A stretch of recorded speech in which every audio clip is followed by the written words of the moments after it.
Now, how do you match wines to that diversity? You have a crop. It's kind of it's a yearly cycle. Food trends could change much more quickly than that. How do you, as a winemaker, how do you match that diversity? Well, really we don't. Wine is very, very traditional. Wine does not change or changes very little. So, the products that we make were made 4 or 5 years ago. So most of the time the matching is done by the food staff. Chefs do that, working with their wine buyers and their sommeliers. And chefs usually have a vast background in wine, and they taste a lot of wine. Chefs can usually taste things that other people can't taste because they've developed a palate over a long time. And mostly what a chef will do is look at the body of a wine, whether it's a medium body, a heavy body, or light body, and look at the acid level of the wine. And that will help them pair it up against food, because wines with a little bit higher of an acid usually match better with food. They're not as overpowered by the food. Now, have we gotten away from the days when it's like a red wine, red meat, white wine, chicken, lighter dishes? I mean, is it kind of all a jumble now? I think most people still go by that general rule, only because it's an easy rule to remember. Normally, people cook with wine, and I'm not saying they use the wine in cooking, but they taste wine while they're cooking. Normally there's a wine glass sitting in the kitchen and they're tasting.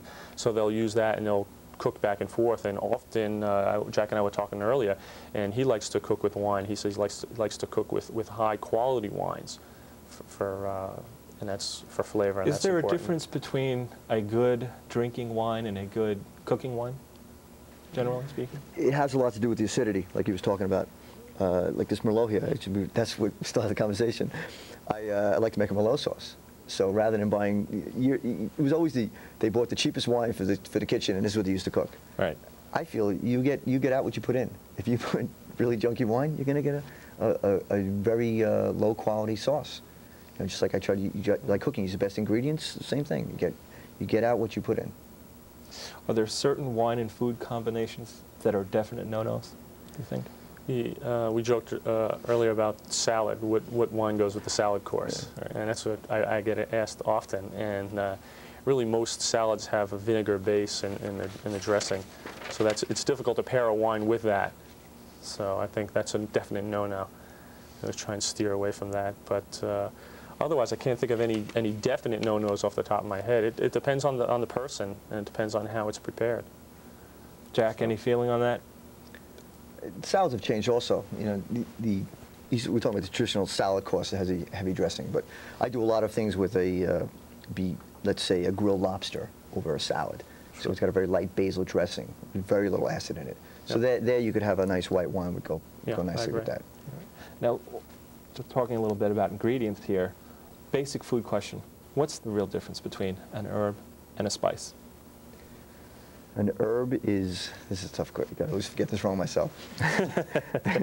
an herb is, I don't want to say it wrong, an herb is grown as like you have tarragon, basil, rosemary, and where a spice can be a blend of different herbs or other things like pepper, that would be considered a spice, or you have like curry, that's a combination of many different So a spice is more or less a seed then? A seed or from the flower of the herb. Now, when you're cooking, do you always use fresh herbs and spices? No, I try to, but sometimes you'll get. It depends on the season. If you don't have a good quality fresh herb, you can get a very intense flavor from dried, because dried you need less because it's concentrated. Right. Right. Now, as time is growing short, I want to ask you, what makes a wine an authentic champagne? Well, it's a difficult question to ask an American winemaker, because traditionally the term champagne is a district in France where they make a sparkling wine. Right. In America, Americans also make sparkling wines. Some call them champagnes and some don't call them champagnes. But it's like a cognac. American similar product is called brandy. Real champagne comes from the Champagne district in France, which is north of Paris. And that's kind of the simple answer. Although Americans make it, and that's kind of a split. Half the people like to call American sparkling wine champagne, and half like to call it sparkling wine. Now, do you make a sparkling wine? Yes, we do. Okay. Now, what exactly is port wine? Port wine is a fortified wine, and it's a wine that's fortified with brandy, grape brandy. And when the fermentation is not quite complete in a grape, brandy is added to it to stop the fermentation. And it's a wine that's very ageable because it has a high amount of sugar in it and it has a high amount of alcohol. So it can last for a really long time, up to 20 years. Now, do you have a preference in cooking with a red or a white, or does it matter? I cook probably more with red. But red sauces, Bordelaise or Merlot sauce, or just add a little bit and reduce it down, and I'll add just a natural roasted glass, and so you stick without butter. Again, I use white sometimes.